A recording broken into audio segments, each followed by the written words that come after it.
Hi, as we are making this today, this is the day before Erev Yom Kippur, the eve of Yom Kippur. And this is a really solemn time for this whole nation. It's a time of reflection, a time of seeking the Lord.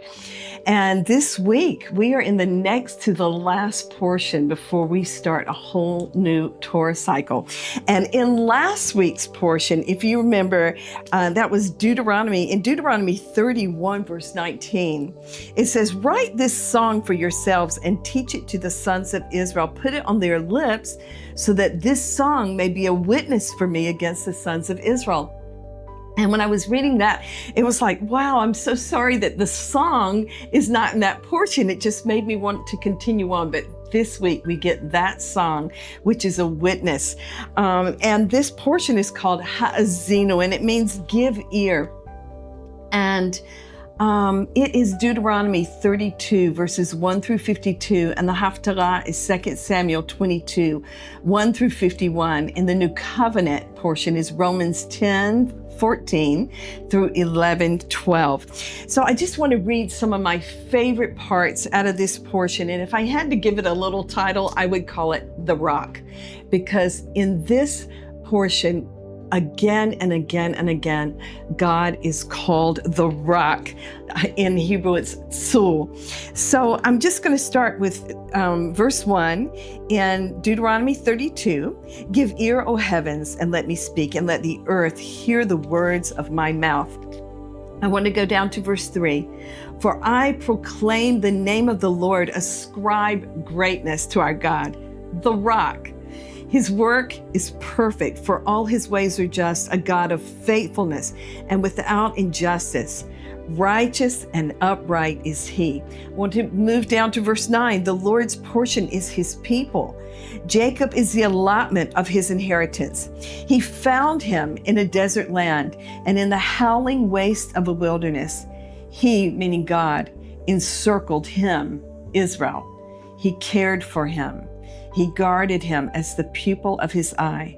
Like an eagle that stirs up its nest, that hovers over its young, he spread his wings and caught them. He carried them on his pinions." Wow, that is such a tender picture of God's love for Israel and God's love for us, hovering over us like an eagle and ready to catch us if we should be in trouble. In verse 13, "He made him ride on the high places of the earth. He ate the produce of the field. He made him suck honey from the rock and oil from the flinty rock, curds of cows and milk of the flock, with fats of lamb and rams, the breed of Bashan, and goats, with the finest of wheat, and of the blood of grapes you drank. But Yeshurun grew fat and kicked. You are grown fat, thick, and sleek." Then he forsook God who made him and scorned the rock of his salvation. And in verse 18 it says, "You neglected the rock who begot you, and forgot the God who gave you birth." And when it says he neglected, Israel neglected the rock, I think that is the danger for each one of us, not even so much directly sinning against him, but neglecting him and not making him a part of every minute of our day.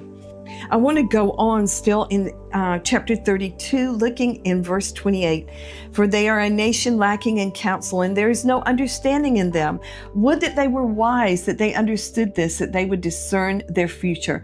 How could one chase 1,000 and two put 10,000 to flight, unless their rock had sold them and the Lord had given them up? Indeed, their rock is not like our rock. Even our enemies themselves judge this."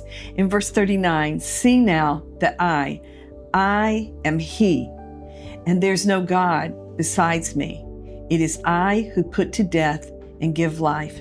I have wounded, and it is I who heal, and there is no one who can deliver from my hand." Then moving on down to verse 45, "When Moses had finished speaking all these words to all of Israel, he said to them, 'Take to your heart all the words with which I am warning you today, which you shall command your sons to observe carefully, even all the words of this law. For it is not an idle word for you. Indeed, it is your life. And that's how God feels about this word. This word is our life. And then when we get to the very end of this portion this week, in verse 48, the Lord spoke to Moses that very same day, saying, go up to this mountain of the Avarim, Mount Nebo, which is in the land of Moab, opposite Jericho, and look at the land of Canaan, which I am giving to the sons of Israel for a possession, and then die on the mountain where you ascend, and be gathered to your people, as Aaron your brother died on Mount Hor and was gathered to his people, because you broke faith with me in the midst of the sons of Israel at the waters of Meribah Kadesh in the wilderness of Sin, because you did not treat me as holy in the midst of the sons of Israel. For you shall see the land at a distance, but you shall not go there into the land which I am giving the sons of Israel. And that is the next to the last portion before we finish up this whole Torah and we start again after Simchat Torah. I want to wish you a wonderful day and a day of experiencing the strength of the rock. Shalom.